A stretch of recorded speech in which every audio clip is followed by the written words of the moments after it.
Manusia hidup bukan lagi di dunia real, tapi di dunia virtual yang oleh Baudrillard erat berhubungan dengan hiperrealitas itu, melampaui realitas, melebih-lebihkan. Yang muncul yaitu tadi generasi lebay, generasi alay itu berkomunikasi terus-menerus.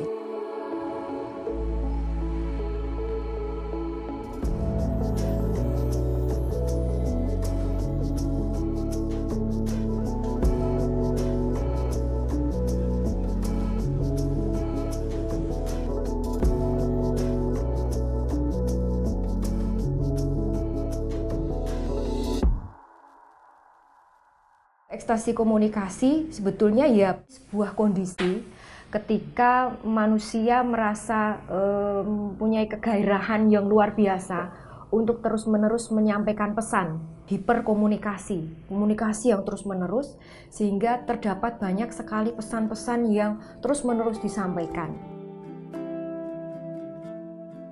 Di dalam dunia ekstasi komunikasi yang kita jalani ini, nilai kebaikan itu sejajar dengan nilai kecepatan itu. Jadi sesuatu itu baik kalau itu cepat.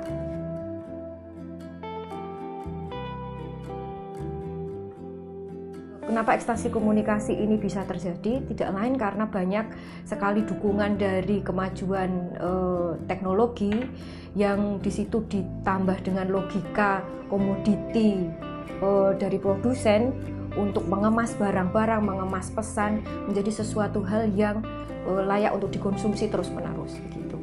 Sehingga orang merasa terus-menerus harus berkomunikasi. Mereka pun karena ketagihan untuk melakukan itu pun menjadi sesuatu hal yang tidak bermakna lagi gitu. Jadi komunikasi nggak bermakna lagi. Jadi tidak ada refleksi, penilaian, saya menyampaikan makna ini penting atau tidak, itu nggak terfikirkan sama sekali.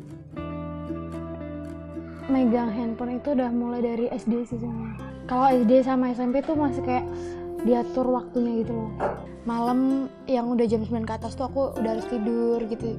Kalau buat sekarang aku udah bebas, udah lost gitu.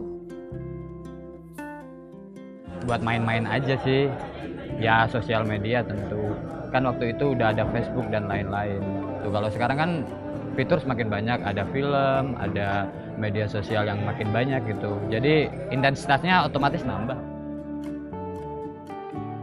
Mungkin 80% dari kehidupan saya itu udah selalu pegang gadget itu loh. Bahkan sampai di kamar mandi sambil boker pun kadang-kadang kita masih main itu loh.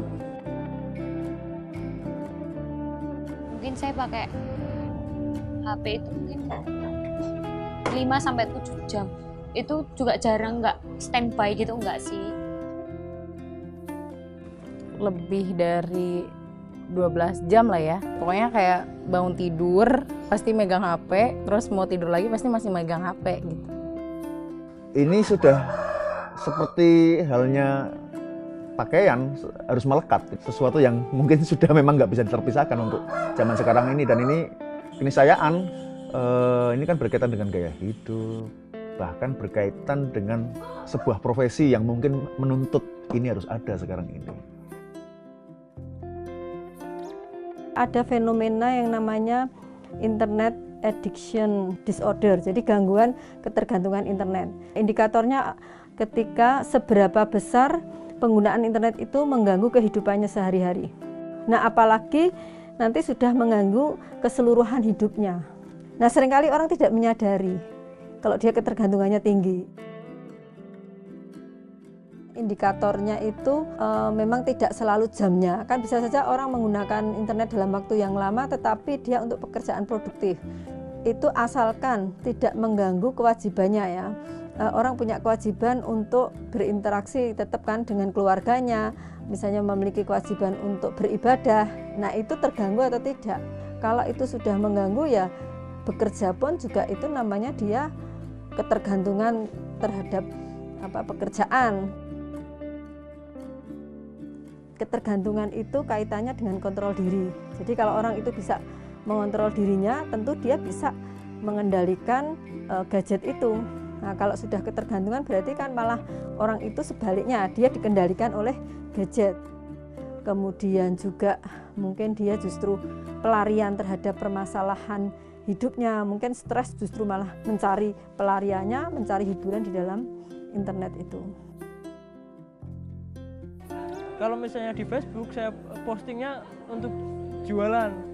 Terus kemudian kalau misalnya Instagram saya rasa itu untuk pembentukan sebuah citra saya itu loh. Nah kalau misalnya Twitter saya mencari informasi yang sedang hangat dibicarakan atau itu loh. Jadi nggak bisa saya samaratakan. Saya ingin menunjukkan sesuatu yang saya punya, misalnya saya lagi melakukan sesuatu, saya posting, lagi makan di mana misalnya. Atau kalau yang sifatnya narasi atau cerita, ya ingin cerita aja apa yang saya alami beberapa hari ini atau yang sedang saya gelisahkan. Tentu pinginnya di komen, pingin di like, pingin ya di ngertiin lah sama orang. Posting story nggak yang kebutuhan banget, tapi lucu-lucuan dan menurutku lucu. Kalau nggak ada yang komentar, oh berarti nggak lucu menurut orang-orang, oh berarti humorku anjlok nih, gitu doang. Cek ombak. Kalau menurutku lucu, menurut orang lain lucu nggak ya, kayak gitu. Komentar gitu ya atau like itu aku nggak ngeliatin juga waktunya apa gimana, ya udah kayak sebatas post sudah gitu doang. Sama aja kayak aku nyimpen suatu memori itu. Biasanya yang lihat ya, kalau yang lihat itu mungkin 5 menit 30 orangan gitu. Biasanya ada aja yang respon. Kalau postingannya itu unik dan di jam yang tepat gitu ya, biasanya itu nggak sampai 1 menit ada orang, bahkan nggak cuma like, langsung merespon dengan komentar. Ketika nggak ada yang respon, ya pertanyaannya bukan terus, waduh, jadi sedih atau jadi merasa butuh respon juga enggak sih. Ya kayak orang berjualan aja, kayak orang berjualan kan kadang pembeli banyak, tiba-tiba pas lagi sepi ya sama. Dulu sih jengah juga ya Mas, kecewa, ya jengah dengan nggak ada yang respon lah dari perasaan saya atau ceritanya gitu. Tapi makin kesini kan, oh ternyata keperluanku hanya melepaskan cerita gitu, hanya ya pingin ngomong gitu.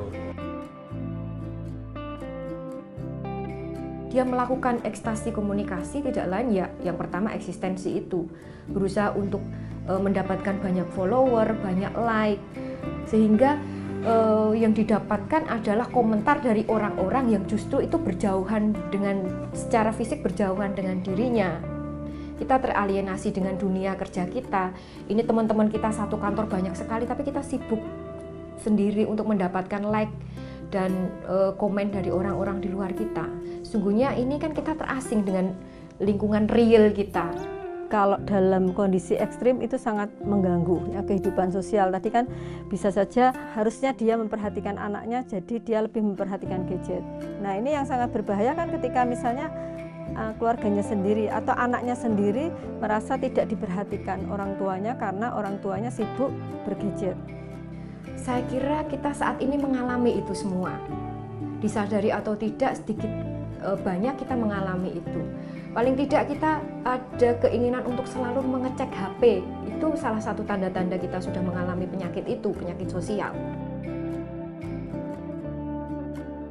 Kegelisahan itu kan akan selalu muncul terus-menerus. Bagaimana HP kita baterainya habis, itu kita menjadi luar biasa panik.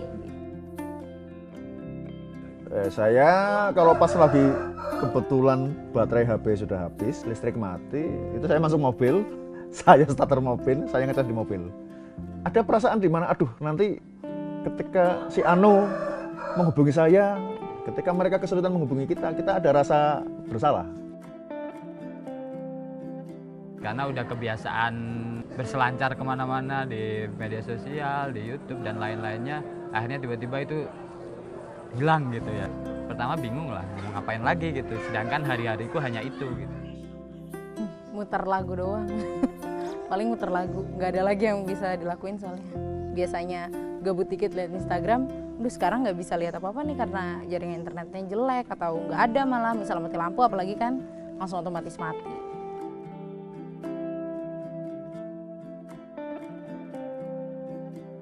Kalau anak itu menurut saya sangat gampang, tinggal orang tuanya. Maksudnya gampang itu asal orang tuanya itu mengendalikan dan memberi contoh, tentu itu akan mudah. Tapi yang sulit itu justru kalau remaja dan orang dewasa, kan dia kendalinya ada di dalam dirinya. Ya solusinya harus yang pertama niat, tekad, kemudian yang kedua dia mungkin perlu mendeteksi diri. Sehari ini saya sudah berinternet berapa jam, untuk apa? Apakah untuk sesuatu kegunaan yang produktif atau hanya sekedar ketergantungan. Setelah itu tentu dia harus bertekad bulat untuk mengendalikan. Nah, kalau dia sadar dan sulit, ya mencari bantuan ke psikolog, ke ahlinya. Sebaiknya kita memang menggunakan internet itu dengan bijaksana, kemudian harus memperhatikan kegunaan. Selama kita itu menggunakan internet dengan bijaksana, kemudian produktif dan bermanfaat, durasi itu tidak terlalu strict. Saya kira di satu sisi kemajuan teknologinya yang semakin luar biasa, jangan sampai kita disetir oleh teknologi, itu yang pertama. Lalu kebutuhan akan alat komunikasi itu disesuaikan secara nalar dengan apa yang kita butuhkan. Lalu yang selanjutnya adalah kehati-hatian mengirimkan pesan atau menerima pesan atas dasar apapun, karena dunia kita saat ini adalah dunia post-truth. Jadi yang namanya kebenaran itu banyak sekali macam ragamnya, dan kebenaran yang real saat ini itu melampaui kebenaran yang sesungguhnya.